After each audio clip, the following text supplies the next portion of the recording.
Hi everyone, this is Pariposh. Welcome to Travec Blue and Buffer Chemistry. आज हम लोग बात करने जा रहे हैं नीट के प्रीवियस पर और स्पेशली इनऑर्गेनिक का। इसमें आप लोग जानते हैं कि नीट वाले मेडिकल्स वाले सेक्शन में टोटल 45 क्वेश्चंस रहते हैं पूरे केमिस्ट्री से, और अगर एवरेज देखा जाए तो 15 क्वेश्चन का कम्बिनेशन होता है फिजिकल, ऑर्गेनिक, इनऑर्गेनिक से। अब इसी में 2 क्वेश्चन आगे पीछे हो सकता है किसी पर्टिकुलर सेक्शन से, बट हम लोग ये अगर देखते हैं तो हम लोग आज जो हम बात करने जा रहे हैं वो इनऑर्गेनिक का। तो चलिए आज हम लोग बात करते हैं इनऑर्गेनिक के सॉल्यूशन के अनुसार हम बात करते हैं। पहला क्वेश्चन आपको ऑलरेडी मैंने बोर्ड पर लिख दिया है और फर्स्ट क्वेश्चन है आपके पास, कहता है कि magnet and परमैग्नेट ion, magnet and परमैग्नेट ion. जैसा कि मैं पहले एक बार फिर से आप बता रहा हूं कि हमेशा किसी भी प्रॉब्लम को बनाने के लिए जो उसका कीवर्ड्स होता है अगर उसको खोजने के लिए आप सीख गए तो आपका प्रॉब्लम बनाने में आपको समय नहीं लगता है और आपकी स्पीड एक्यूरेसी अपने आप बढ़ते चला जाती है, मार्किंग एक्यूरेसी बढ़ जाती है, स्पीड बढ़ जाती है, टाइम फैक्टर्स घट जाते हैं। तो ये सारी चीज़ों को ध्यान में रखते हुए हम लोग बात करेंगे मैग्नेट परमैग्नेट। मैं एक बात और ध्यान रखिएगा आप लोग कि खास करके अगर इनऑर्गेनिक सेक्शन की अगर हम बात करें तो इनऑर्गेनिक सेक्शन में एक चीज ध्यान रखिएगा कि अगर स्ट्रक्चर पर अगर आपका कमांडिंग है तो आप मैक्सिमम सवालों का जवाब बहुत आसानी से दे सकते हैं। तो चलिए let us start with this problem. Here the manganate ion and परमैग्नेट ion. तो मैग्नेट आयन की अगर हम बात करें, स्ट्रक्चर की बात करें तो देखिए कहता है कि अगर मैग्नेट आयन की बात करें तो मैग्नेट आयन का फॉर्मूला होता है MnO4 2- और दूसरा होता है परमैग्नेट आयन। तो परमैग्नेट आयन की बात करते हैं तो परमैग्नेट आयन होता है MnO4-। अब अगर दोनों का स्ट्रक्चर प्लॉट कर लेते हैं तो मैग्नेट आयन में स्ट्रक्चर अगर हम प्लॉट करते हैं तो Mn double bond O tetrahedral geometry. देखो टेट्राहेड्रल ज्योमेट्री है तो टेट्राहेड्रल ज्योमेट्री में हम लोग भी इसको दिखाएंगे। तो ये हो गया टेट्राहेड्रल ज्योमेट्री में।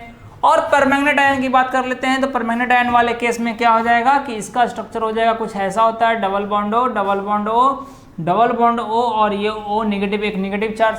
अब जरा देखोगे, अब क्वेश्चन के अनुसार हम लोग अटेम्प्ट लेना प्रयास करते हैं और सीखते हैं। पहला ऑप्शन है, ऑप्शन को हमेशा कोई भी क्वेश्चन का जवाब ऑप्शन को ध्यान में रख के काम कीजिए।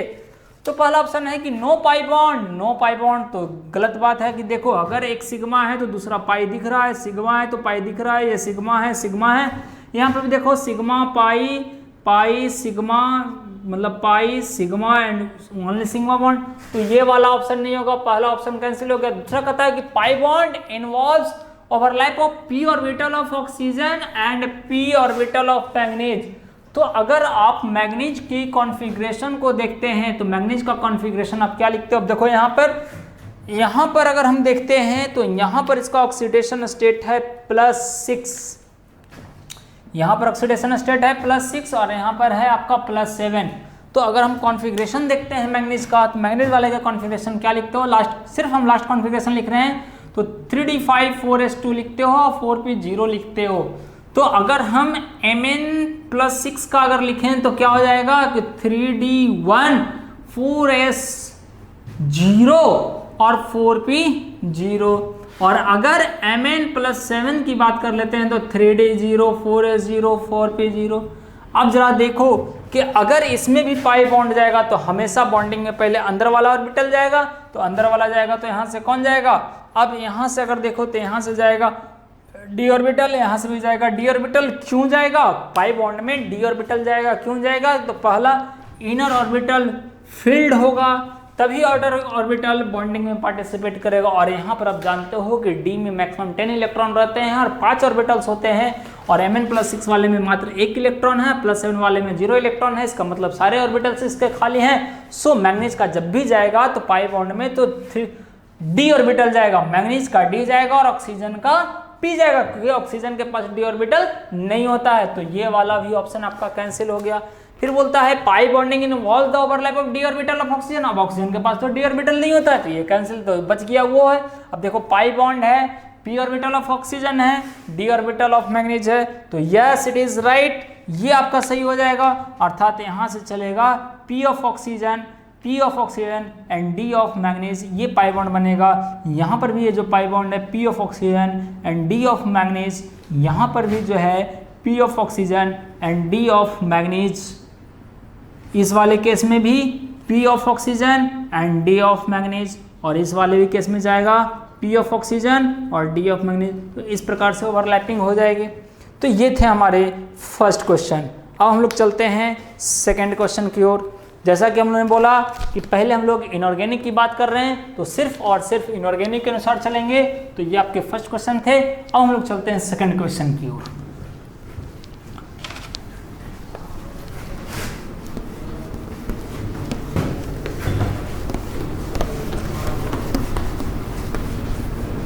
अब अगर हम सेकंड क्वेश्चन की ओर चलते हैं तो क्या करेंगे, देखिए सेकंड क्वेश्चन बहुत बढ़िया है।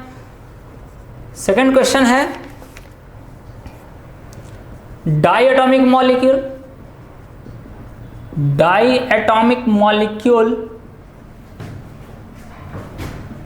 हैज ओनली पाई बॉन्ड, किसके अनुसार, तो according to MOT molecular orbital theory के अनुसार। ऑप्शन है N2, सेकेंड ऑप्शन है C2, थर्ड ऑप्शन है B2 और फोर्थ ऑप्शन है O2, पाई बॉन्ड। अब देखो, एक तो कॉन्फ़िगरेशन, अगर हम कॉन्फ़िगरेशन के अनुसार बात करें तो कॉन्फ़िगरेशन भी आप लिख सकते हो। तो एक तो कॉन्फ़िगरेशन के अनुसार हम लोग चल सकते हैं क्या, कि sigma 1s2, sigma asterisk 1s2, sigma 2s2, sigma asterisk 2s2। अब देखो, इसके पास जो इलेक्ट्रॉन की संख्या है वो 14 इलेक्ट्रॉन है, इसके पास टोटल मात्र 12 इलेक्ट्रॉन है, इसके पास भी आपका बेरिलियम 4 दूनी 8 इलेक्ट्रॉन है, और इसके पास जो है 8 दूनी 16 इलेक्ट्रॉन है। ठीक है, तो ये हो गया 2 4 8, फिर हो जाएगा pi 2px is equal to pi 2py, तो 2 इलेक्ट्रॉन। ये क्या हो जाएगा 8 4 12 और सिग्मा 2pz2। ठीक है, अगर इसके अनुसार बात कर लेते हैं तो 12 इलेक्ट्रॉन सजा लो, तो sigma 1s2, sigma asterisk 1s2, sigma 2s2, sigma asterisk 2s2, है ना, pi 2px2 is equal to pi 2py2। चूंकि ये यहाँ पर क्या होगा, यहाँ पर जो इलेक्ट्रॉन की फिलिंग होगी वो हुंड्स रूल के अनुसार, है ना। और अगर इसमें हम बात करें 8 इलेक्ट्रॉन, तो sigma 1s2, sigma asterisk 1s2, sigma 2s2 और सिग्मा एस्ट्रिक 2s2, 8 इलेक्ट्रॉन हो गए।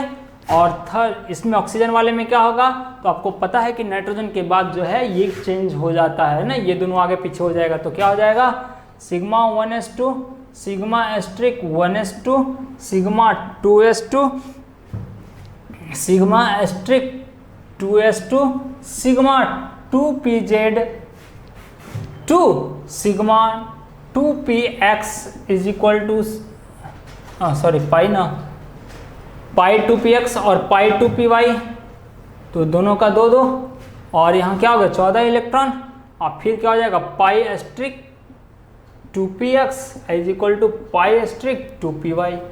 अब देखो दोनों इसके पास एक एक क्वेश्चन के अनुसार अगर देखा जाए तो क्वेश्चन में बोला गया है कि केवल और केवल हमको क्या चाहिए, only pi bond molecular orbital theory के अनुसार। और ये जो प्रॉब्लम है केमिकल बॉन्डिंग का है, तो कहता है केवल पाई बॉन्ड। तो देखो केवल पाई बॉन्ड, तो यहाँ से यहाँ 8 इलेक्ट्रॉन की कहानी खत्म। ये तो बॉन्ड नहीं बनाता है क्योंकि बॉन्ड ऑर्डर इन सारे का पूरा हम लोग 0 लिख लेते हैं। तो देखो यहाँ से ये आ गया, सिग्मा बॉन्ड आ गया, और केवल मुझे चाहिए पाई बॉन्ड, तो ये वाला ऑप्शन नहीं होगा। इसमें केवल और केवल लास्ट में देखो पाई मिल रहा है, वैलेंस शेल में पाई है, इसमें कुछ नहीं दिखा रहा, मतलब यहाँ कोई बॉन्ड नहीं बनेगा। और यहाँ देखो सिग्मा भी है और पाई भी है, तो ये भी नहीं होगा। इस प्रकार से हम लोग ये कर लेंगे। चूँकि कॉन्फ़िगरेशन बेस्ड था तो हमने कॉन्फ़िगरेशन लिखा और कॉन्फ़िगरेशन पे काम कर लिया। इस पर टेक्निक्स भी हैं, मौका मिलेगा तो मैं आपको टेक्निक्स भी सिखाते हुए जाऊँगा। जहाँ पर ज़रूरत ज़्यादा महसूस होगा मुझे क्वेश्चन के अनुसार, उसी के अनुसार टेक्निक्स सिखाऊँगा, हर टेक्निक्स को नहीं। तो हम लोग चलते हैं नेक्स्ट क्वेश्चन, थर्ड क्वेश्चन की ओर।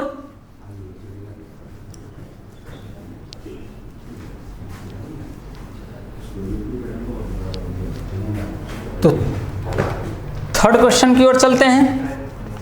अब थर्ड क्वेश्चन कहता है which of the following reaction disproportionation reaction, हमको पहचानना है डिस्प्रोपोर्शनेशन रिएक्शन को आइडेंटिफाई करना है कि कौन सा डिस्प्रोपोर्शनेशन रिएक्शन है। ऑप्शन ए Cu प्लस, देखो मैं इसमें रिएक्शन बैलेंस करके दिया हुआ, मैं बैलेंस करके नहीं लिख रहा हूँ, मैं डायरेक्ट लिख दे रहा हूँ, मुझे बस कॉन्सेप्ट समझाना और प्रॉब्लम आंसर सेलेक्ट करने के लिए सिखाना है। इस वजह से मैं ऑप्शन नहीं लिख रहा हूँ, सीधे सीधे काम कर रहा हूँ। MnO4 2 माइनस का प्लस H प्लस है ना, क्या हो जाएगा MnO4 minus plus MnO2 plus 2H2O। Third है C में है 2KMnO4, मतलब KMnO4 को जब हिट किया गया तो कन्वर्ट कर गया K2MnO4 plus MnO2 plus O2, और फोर्थ चला गया MnO4 minus plus Mn2 plus convert करके plus H2O MnO2 plus H plus, इस फॉर्म में चला गया। अब कहता है सिलेक्ट करेक्ट ऑप्शन, सही ऑप्शन सिलेक्ट करना है। सिलेक्ट करेक्ट ऑप्शन, पहला ऑप्शन है A, B and C, second में है A, C and D, third में है A एंड B, फोर्थ में है A एंड D और A एंड B ओनली, ऐसे। अब आपको सिलेक्ट करना है और काम करना है हमको। अब कहता है कैसे करेंगे, तो देखो डिस्प्रोपोर्शनेशन रिएक्शन है, तो डिस्प्रोपोर्शनेशन रिएक्शन का खासियत क्या है कि अगर कोई एलिमेंट है और कोई एक एलिमेंट है और मान लीजिए किसी एक पार्टिकुलर ऑक्सीडेशन स्टेट में है और वो दो डिफरेंट फॉर्म में चला जाता है, मतलब एक फॉर्म अगर इससे ऑक्सीडाइज फॉर्म में जा रहा है और दूसरा रिड्यूस्ड फॉर्म में जा रहा है, और इस प्रकार से जा रहा है कि इस वाले का ऑक्सीडेशन स्टेट जो है, मतलब ऑक्सीडेशन स्टेट ऑफ E, और अगर हम इसी को 1 और 2 करके मान लेते हैं चार्ज में, और ऑक्सीडेशन स्टेट ऑफ E और ऑक्सीडेशन स्टेट ऑफ इधर से E2 और इधर से E1। अब अगर ऐसा कंडीशन है और इस हिसाब से अगर देखें तो कहता है कि अगर जो स्पेसीज जा रहा है उसका ऑक्सीडेशन स्टेट दोनों के बीच में हो, अगर इन दोनों के बीच में इस वाले का ऑक्सीडेशन स्टेट है, तो तरीका ये पहचानने का है कि अगर प्रोडक्ट के रिस्पेक्ट में रिएक्टेंट का ऑक्सीडेशन स्टेट दोनों ही प्रोडक्ट वाले के बीच में आता है तो वैसा रिएक्शन को डिस्प्रोपोर्शनेशन रिएक्शन बोलते हैं। और बाय द कॉन्सेप्ट ये बोल सकते हैं कि एक ही स्पेसीज ऑक्सीडाइज भी कर रहा है और रिड्यूस भी कर रहा है, तो वैसे को हम लोग बोलते हैं डिस्प्रोपोर्शनेशन रिएक्शन। अब यहाँ पर देखो ऑक्सीडेशन स्टेट +1 है, यहाँ पे +2 है और यहाँ पे 0 है, मतलब ये एक डिस्प्रोपोर्शनेशन रिएक्शन है। यस, यहाँ पर देखो इस वाले का ऑक्सीडेशन स्टेट +6 है और इस वाले का +7 है और इस वाले का क्या है +4 है, +4 है। तो अगर ऐसा है तो क्या हो जाएगा हमारा, ये भी एक डिस्प्रोपोर्शनेशन रिएक्शन हो जाएगा, क्योंकि देखो इन दोनों के बीच में है, इन दोनों के बीच में इसका ऑक्सीडेशन स्टेट है। यहाँ पर देखो MnO4 माइनस दैट इज +7 और ये हो जाएगा +6 और ये हो जाएगा +4। अब इस वाले का ऑक्सीडेशन स्टेट इन दोनों के बीच में लाई नहीं कर रहा है, कंडीशन के अनुसार देख लीजिए, तो ये वाला नहीं होगा। अब जिसमें C है वो ऑप्शन तो नहीं होगा, बच 1 2 कैंसिल। अब यहाँ देख लो ये +7 है, ये +2 है और ये चला गया +4 में, तो एक स्पेसीज 2 स्पेसीज में कन्वर्ट होना चाहिए, यहाँ 2 स्पेसीज 1 स्पेसीज में कन्वर्ट हो रहा है, तो ये नहीं होगा, ये नहीं होगा। अगर इस रिएक्शन का नाम देना चाहोगे तो ये रिएक्शन हो जाएगा कम प्रोपोर्शनेशन रिएक्शन। इस रिएक्शन का नाम हो जाएगा कम प्रोपोर्शनेशन रिएक्शन, और ये एक सिंपली रिडॉक्स रिएक्शन होगा। ना तो इसको हम लोग क्या बोल सकते हैं, ना तो हम इसको डिस्प्रोपोर्शनेशन बोल सकते हैं और ना ही, मतलब ये एक सिंपल रिडॉक्स हो जाएगा। इसको डिस्प्रोपोर्शनेशन में नहीं लेकर चलेंगे, सिंपल रिडॉक्स बोल के चल जाएंगे हम लोग। तो इस प्रकार से हम लोग क्या हो जाएगा, हमारा डी भी नहीं होगा, तो डी भी नहीं होगा तो ऑप्शन क्या बच गया, ए एंड बी ओनली। तो इस प्रकार से हमने डिफाइन कर लिया। अब हम लोग चलते हैं नेक्स्ट क्वेश्चन की ओर। बहुत बढ़िया क्वेश्चन है अगला, प्रोटोनेशन से रिलेटेड प्रॉब्लम है।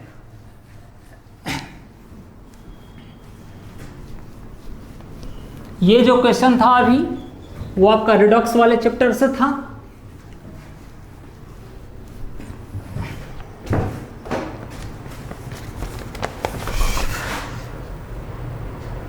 अगला क्वेश्चन है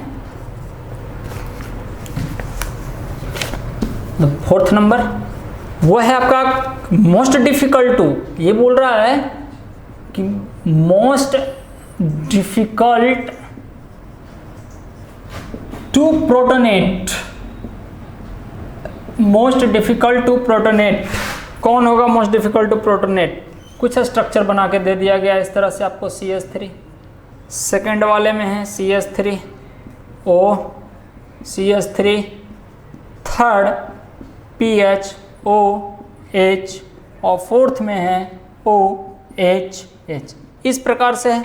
अब जरा देख लो, आप जरा देख लो, ये देखो लोन पेयर सबके पास लोन पेयर है। ध्यान देना, प्रोटोनेट वर्ड जो आया है वो आया है प्रोटोनेशन से, प्रोटोनेशन वर्ड से आया है। और सन का मतलब मैंने बताया है एसन का मतलब होता है एडिशन या प्रोसेस, तो एडिशन ही एक प्रोसेस है। तो एडिशन, किसका एडिशन? तो प्रोटॉन का एडिशन। अब रिएक्शन के लैंग्वेज में प्रोटॉन का मतलब है H+, तो H+ का एडिशन, तो उसको बोलेंगे प्रोटोनेशन। अब कौन आसानी से देखा, तो देखो यहाँ पर ये ऑर्गेनिक का एक क्वेश्चन आ गया। चलो कोई बात नहीं, जब आ गया है तो अब लिख दिए हैं तो बता देते हैं। तो यहाँ देखो +I इफेक्ट होगा। +I इफेक्ट यहाँ पर अगर हम बात करें तो इलेक्ट्रॉन डेंसिटी को क्या कर रहा है? बढ़ा दे रहा है। इलेक्ट्रॉन डेंसिटी को बढ़ा दे रहा है, तो बढ़ा देगा तो अगर इलेक्ट्रॉन डेंसिटी बढ़ेगा तो प्रोटोनेशन भी बढ़ेगा। मतलब ये कह सकते हो कि protonation directly proportional two electron density. Electron density जितना ज़्यादा मिलेगा लोन पेयर के फॉर्म में, एज लोन पेयर के फॉर्म में जितना ज़्यादा इलेक्ट्रॉन डेंसिटी होगा प्रोटोनेशन उतना ज़्यादा होगा। तो यहाँ इलेक्ट्रॉन डेंसिटी बढ़ गया तो प्रोटोनेशन आसानी से होगा। और करा मोस्ट डिफिकल्ट, मतलब सबसे कठिन तरीके से कौन करेगा। अब यहाँ से देखो दो जगह से +I इफेक्ट दिख रहा है, इन दोनों के रेस्पेक्ट में और आसानी से होगा। अब यहाँ पर तो भाई सिंपल है, +I इफेक्ट तो नहीं दिख रहा, लेकिन ये डेल माइनस है, डेल प्लस है, डेल प्लस है, तो यहाँ पर भी कहीं ना कहीं बढ़ रहा है इलेक्ट्रॉन डेंसिटी, तो ये भी आसानी से डोनेट कर देगा, ये भी आसानी से डोनेट कर देगा और ये वाला भी आसानी से डोनेट कर देगा। तो ये भी नहीं होगा, ये भी नहीं होगा, ये नहीं होगा, तो बच गया आंसर ये। अब इसको हम एक्सप्लेन कैसे कर सकते हैं? तो पीएच का मतलब होता है, आप जानते हो, फिनाइल होता है, और ये ऑक्सीजन है, लोन पेयर। अब देखो क्या है, कंजुगेशन में है ना, ये जो देखो लोन पेयर है और ये पाई है, तो लोन पेयर पाई कंजुगेशन है, तो इसमें क्या होगा, ये वाला यहाँ जाएगा, तो ये ऐसे घूमेगा, ये that means this lone pair in conjugation. अब ये चूंकि क्या है कि ये जो लोन पेयर है, ये क्या है, lone pair is in conjugation में है, तो कंजुगेशन में है, सो इट इज डीलोकलाइज्ड, और डीलोकलाइज्ड होने की वजह से इलेक्ट्रॉन डेंसिटी यहाँ पर क्या होगा, घट जाएगा, और इलेक्ट्रॉन डेंसिटी घटेगा तो प्रोटोनेशन डिफिकल्ट हो जाएगा, इस वजह से ये हो जाएगा।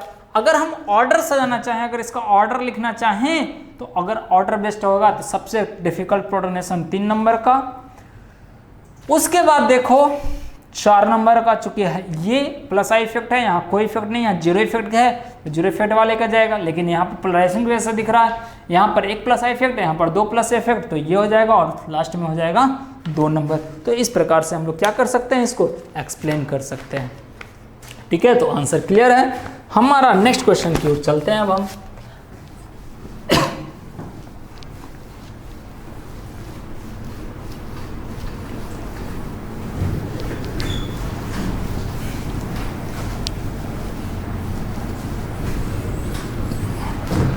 नेक्स्ट क्वेश्चन अगर देखा जाए,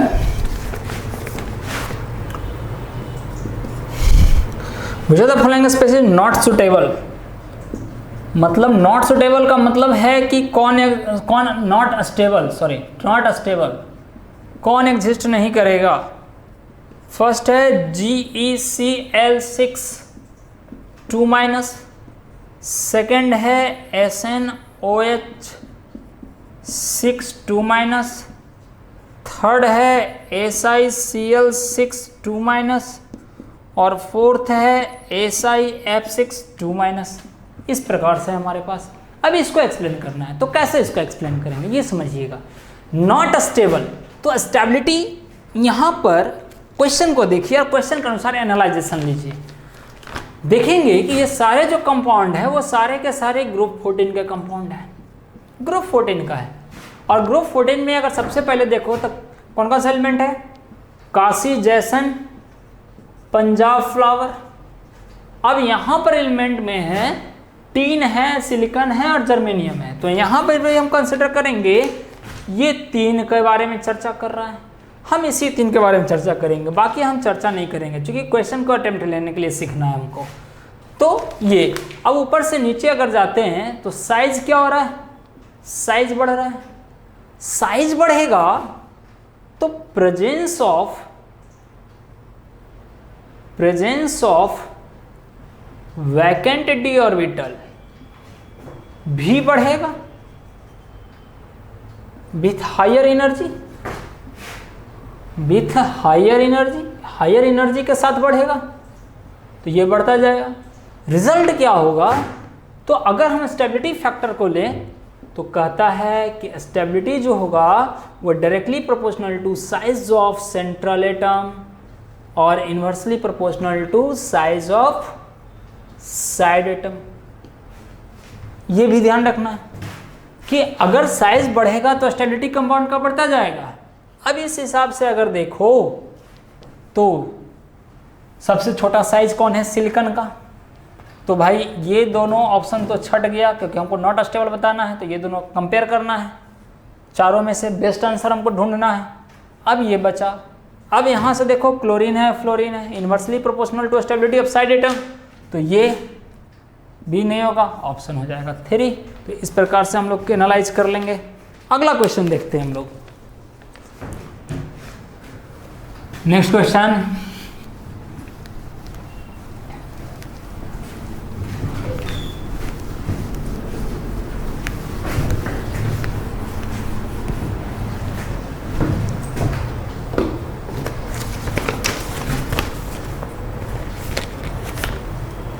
नेक्स्ट क्वेश्चन है मैचिंग है, मैच करना है। पहला है प्योर नाइट्रोजन और इसके सामने है क्लोरीन।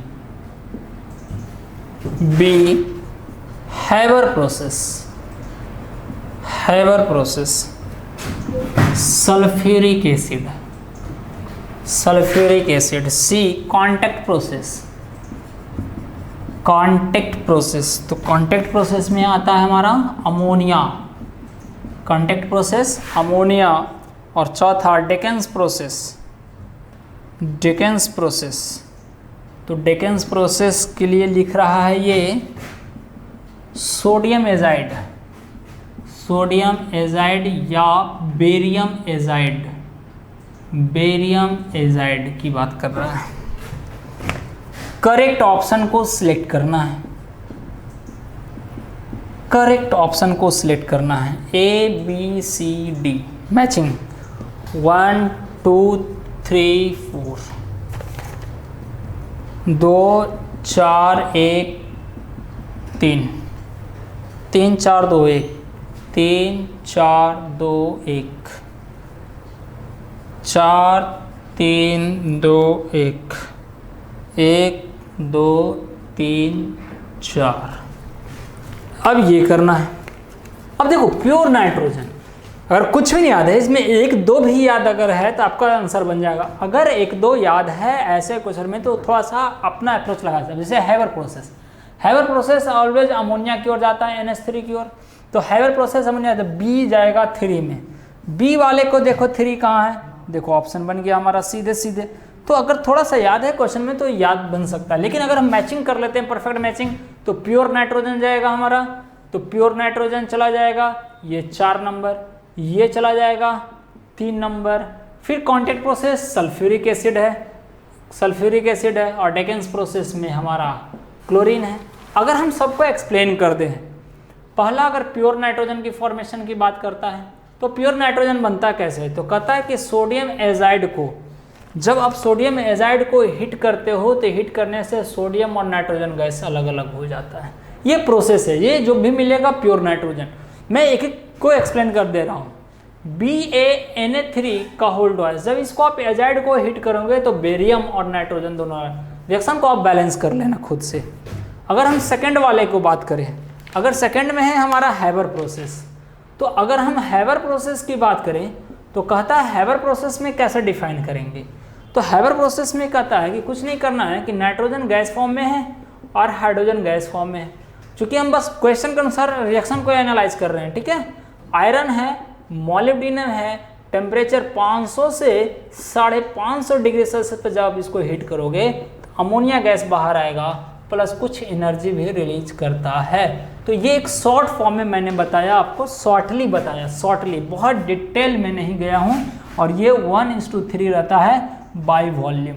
तो शॉर्ट में मैंने बस हैबर प्रोसेस को याद रखने का बता दिया। तीसरा है कॉन्टैक्ट प्रोसेस। तो कॉन्टैक्ट प्रोसेस मतलब सल्फ्यूरिक एसिड कैसे बनाते हैं। तो स्टेप है, पहला स्टेप में क्या करते हैं कि सल्फर को ऑक्सीजन से ट्रीट करते हैं, सल्फर डाइऑक्साइड बनता है। अब ये जो सल्फर डाइऑक्साइड बना, इस सल्फर डाइऑक्साइड को ऑक्सीजन के साथ ट्रीट करते हैं in presence of vanadium pentoxide, तो बनाता है सल्फर ट्राइऑक्साइड। थर्ड स्टेप में क्या करते हैं कि इस सल्फर ऑक्साइड को H2SO4 कॉम के साथ ट्रीट करते हैं, तो हमारा बनता है oleum H2S2O7, this is called oleum. और इस ओलियम का जब हम क्या करते हैं हाइड्रोलाइसिस करवाते हैं, H2S2O7 प्लस वाटर के साथ जब हाइड्रोलाइसिस करवाते हैं तो हम लोग को मिल जाता है H2SO4, और ये लगभग 98% प्योर होता है। तो इस वजह से ये कॉन्टैक्ट प्रोसेस हो गया। और चौथा है हमारा Deacon's process. Deacon's process, DACONS, Deacon's process. तो अगर हम डेकेन्स प्रोसेस के लिए बात करें तो डेकेन्स प्रोसेस में क्या है, क्लोरीन का फॉर्मेशन देते हैं। क्लोरीन का कैसे, तो कहता है कि HCl को लीजिए और HCl को ऑक्सीजन के साथ ट्रीट कीजिए, कितने पर, in presence of CuCl, temperature होना चाहिए 400 से 450 डिग्री सेल्सियस के बीच में रख करके जब ये करते हैं तो बनता है हमारा क्लोरीन गैस और वाटर बाहर आता है। तो इस प्रकार से क्लोरीन बना सकते हैं। तो ये हमारा टेक्निक्स हुआ जिसके द्वारा हम क्या कर रहे हैं, आंसर्स को कर रहे हैं। तो आंसर सेलेक्ट करने का भी एक तरीका होना चाहिए, बाकी सारी चीज़ें अगर याद है तो और बेहतर है। तो आंसर सेलेक्ट करना भी एक बहुत बड़ा रोल होता है कि कम से कम टाइम में कैसे सोल्व कर सकते हो। तो कितना आसानी से था इस क्वेश्चन में, मुझे अगर एक से दो चीज़ भी याद है तो क्वेश्चन के अनुसार उसका सॉल्यूशन बहुत आसानी से बनाया जा सकता है ना। और अगर कुछ भी नहीं याद है तो फिर तुक्का लगाना भी बेवकूफ़ी है, क्योंकि निगेटिव मार्किंग होते हैं। अब अगर हम अगला क्वेश्चन की बात करें, नेक्स्ट क्वेश्चन की ओर चलते हैं। Only inorganic.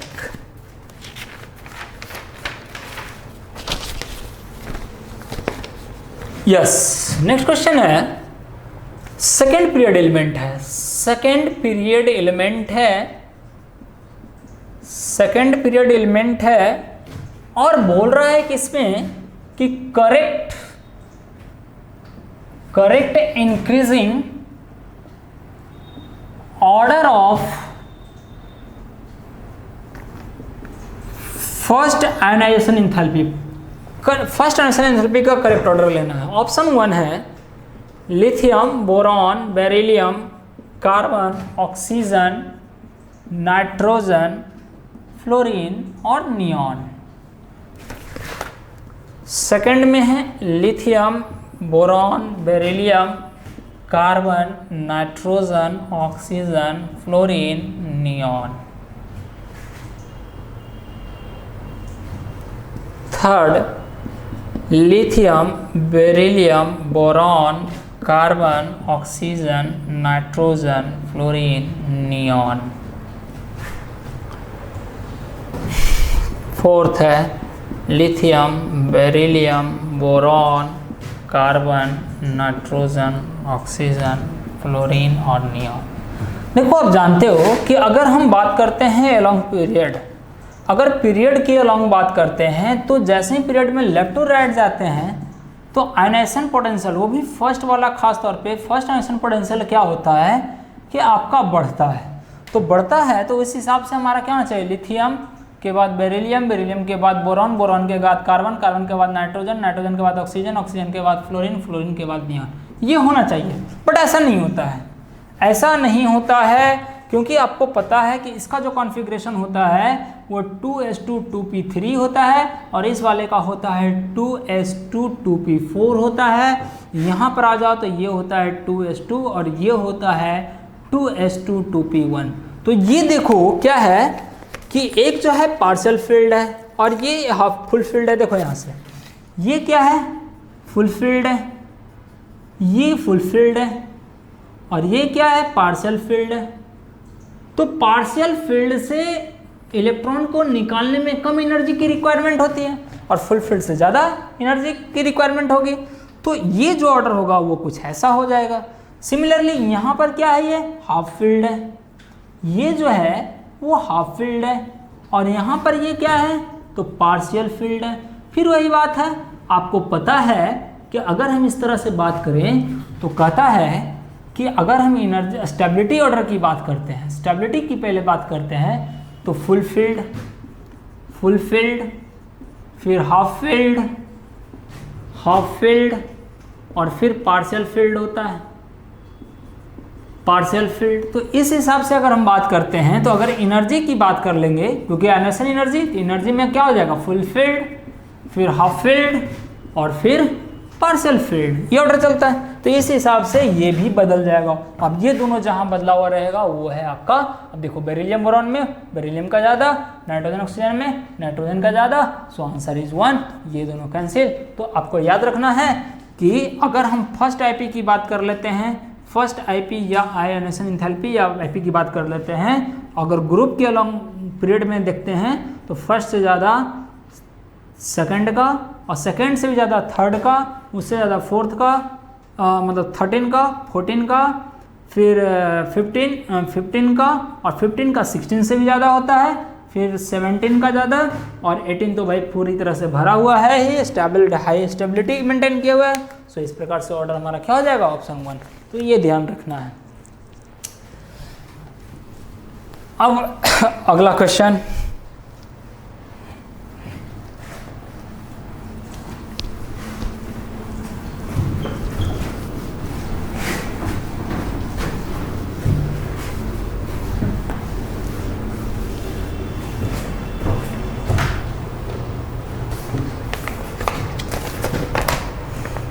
नेक्स्ट क्वेश्चन है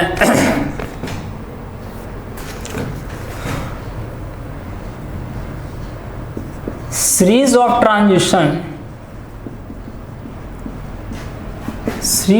transition in the spectrum of hydrogen atom fall in visible region। अब देखो विजिबल रीजन बोला है, विजिबल रीजन, तो विजिबल रीजन किस में, क्वेश्चन के अनुसार हम लोग जवाब देंगे, बार बार बोल रहे हैं क्वेश्चन के अनुसार जो भी जवाब चलेगा। पहला है बाल्मर सीरीज, बाल्मर सीरीज, दूसरा है पास्टन सीरीज, पास्टन सीरीज, तीसरा है ब्रैकेट सीरीज, ब्रैकेट सीरीज और चौथा है लाइमन सीरीज, लाइमन सीरीज। अब देखो, अब बोल रहा है हाइड्रोजन स्पेक्ट्रम की बात कर रहा है, हाइड्रोजन स्पेक्ट्रम का क्वेश्चन है, हाइड्रोजन स्पेक्ट्रम का क्वेश्चन है, सीरीज बोल रहा है, विजिबल रीजन है। चलो एक बार, तो विजिबल रीजन तो बाल्मर सीरीज होता है, तो ये तो भाई मेमोरी बेस्ड है, एटॉमिक स्ट्रक्चर का क्वेश्चन है, मेमोरी बेस्ड है, याद रहेगा। तो चलो हम एक बार देख लेते हैं सीरीज कौन सा है और किस रीजन में मिलेगा, बस ये दो चीज़ लिखकर छोड़ दे रहे हैं, ठीक है। बाकी आप लोग रिकॉल जरूर कीजिएगा, क्योंकि हाइड्रोजन स्पेक्ट्रम एक इंपॉर्टेंट टॉपिक है, इसको रिवाइज करके जाइएगा कंपटीशन में एग्जाम देने पहले। तो लाइमन सीरीज में लाइमन जो होता है वह यूवी रेंज में आता है, दूसरा आता है बाल्मर सीरीज, तो बाल्मर सीरीज जो होता है आपका विजिबल रीजन में, Paschen IR, Lyman Balmer Brackett IR, Pfund series, IR और हम्फ्री सीरीज, ये भी IR, लेकिन ये दोनों को बोलते हैं नियर इंफ्रारेड और इन दोनों को बोला जाता है फार इंफ्रारेड के रूप में। वेवलेंथ का रोल है, वेवलेंथ का रोल है, ठीक है। तो इस प्रकार से हम लोग का बाल्मर सीरीज हो जाएगा। अगला क्वेश्चन देखते हैं।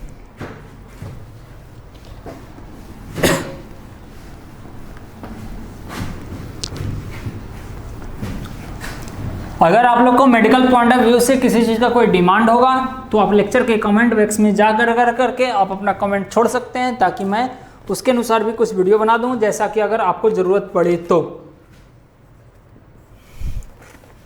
कॉलम 1 कॉलम 2 मैच करना है, यहाँ पर भी स्ट्रक्चर के लिए मैच करना है, स्ट्रक्चर के लिए। अब देखो कॉलम 1 है और यहाँ पर कॉलम 2 है। XCF4, सेकेंड है XCF6, थर्ड है XCOF4। केमिकल बॉन्डिंग का क्वेश्चन है, या ग्रुप 18 से भी ले सकते हो इस क्वेश्चन को आप, पी ब्लॉक से। पिरामिडल 2, स्क्वायर प्लेनर,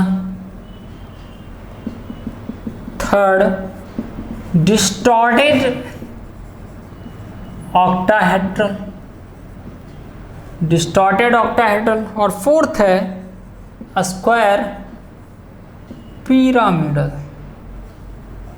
चलो मिलाना है ABCD 1 2 3 4, 2 3 4 1, 2 3 4 1, 2 3 1 4, 2 3 1 4। देखो एक यहाँ चेंज आ गया सेकंड वाले ऑप्शन में, थर्ड वाले में 3 4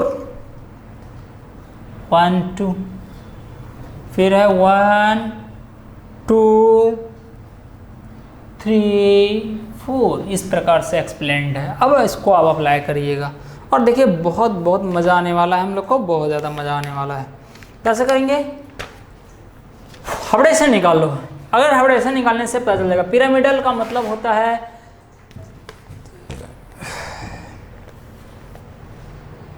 चलो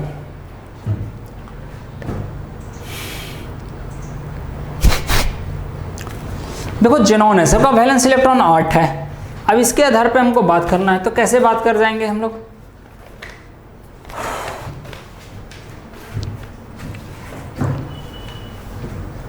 आठ, देखो यहाँ पर 4 दूनी 8, 8 इलेक्ट्रॉन, 6 2 8, यहाँ क्या होगा 4 2 6 2 8, 3 दूनी 6 2 8। ये कॉन्फ़िगरेशन है। सारे का हाइब्रिडेशन अगर देख लोगे तो यहाँ क्या होगा 4 2 6, मतलब इस वाले का हाइब्रिडेशन अगर हम देखते हैं तो इस वाले का हाइब्रिडेशन क्या लिखोगे? तो 4 2 6 मतलब sp3d2, 3 2 5 6, 6 और 1 7, तो sp3d3। ये क्या होगा? ये हो जाएगा 4 5 6 sp3d2, और ये हो जाएगा 3 और 1 4 sp3। ठीक है, तो इस प्रकार से देखो, तो पिरामिडल का मतलब होता है sp3। 3 सिग्मा और 1 लोन पेयर को बोलते हैं, तो 3 सिग्मा और 1 लोन पेयर। फिर दूसरा आता है स्क्वायर प्लेनर। तो देखो स्क्वायर प्लेनर में चला जाएगा आपका, ये होता है sp3d2, मतलब 4 सिग्मा और 2 लोन पेयर को बोलते हैं। फिर अगर डिस्टॉर्टेड ऑक्टाहेड्रल है तो ये होता है sp3d3, वो केवल और केवल XCF6 के लिए होता है, जिसमें हमारा क्या चला जाएगा,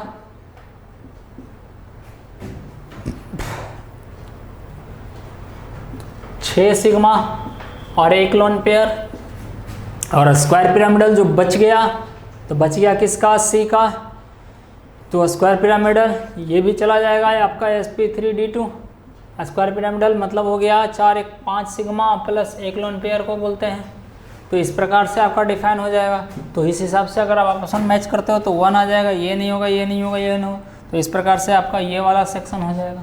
तो आपको ये स्ट्रक्चर बेस्ड है, स्ट्रक्चर प्लॉटिंग करने आने चाहिए, स्ट्रक्चर प्लॉट करने आता है तो आपको बनाने में देर नहीं लगेगा, और स्ट्रक्चर प्लॉटिंग नहीं आता है तो एक टाइम लगेगा आपको।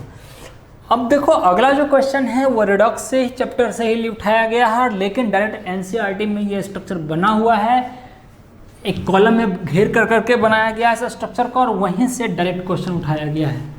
ध्यान दीजिएगा ये क्वेश्चन कौन सा है।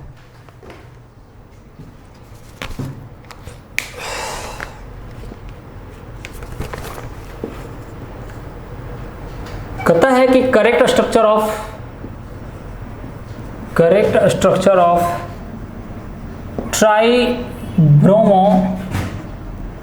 Tribromo octa oxide. Tribromo oxide मतलब Br3O8। स्ट्रक्चर क्या क्या दिए हुए हैं, तो Br double bond O minus, double bond O minus, O minus, double bond O, double bond O, double bond O। Second है Br double bond O, double bond O minus, O minus, double bond O, double bond O minus, O minus. तो देखो ये neutral है, ये charge वाला है, ये भी नहीं होगा, ये भी चार्ज वाला है, ये भी नहीं होगा। थर्ड ऑप्शन देख लेते हैं हम लोग, तो Br double bond O minus, sorry O minus नहीं, डबल बॉन्ड O थर्ड वाला है ना, O minus, double bond O, double bond O, double bond O। यहाँ भी चार्ज वाला है तो ये भी ख़त्म हो जाएगा, तो बच गया चौथा ऑप्शन हमारा, तो Br double bond O, double bond O, Br O Br double bond O, double bond O, double bond O। तो ये हो गया। तो इस प्रकार से कर सकते हैं। हमारा इनऑर्गेनिक में अभी एक और रह गए हैं कुछ क्वेश्चन, तो आपको अब जो है इसका सॉल्यूशन जो बचे हुए हैं उसका सॉल्यूशन नेक्स्ट क्लास में देंगे। थोड़ा थोड़ा कर करके हम लोग सोल्व करते चले जाएंगे, थोड़े थोड़े करके सोल्व अगर करते चले जाते हैं तो बेनिफिट करेगा। So thank you. आपको अगर किसी तरह का कोई डिमांड है आपके किसी टॉपिक पे तो ज़रूर कमेंट करें, मैं आपका समय मैं अपना समय निकाल कर करके आप लोग के लिए वो काम कर दूंगा, है ना। आपको अगर एग्ज़ाम में फ़ायदा हो जाए इससे बेहतर क्या हो सकता है। चलिए थैंक यू, मिलते हैं अब नेक्स्ट सॉल्यूशन में नेक्स्ट लेक्चर के साथ।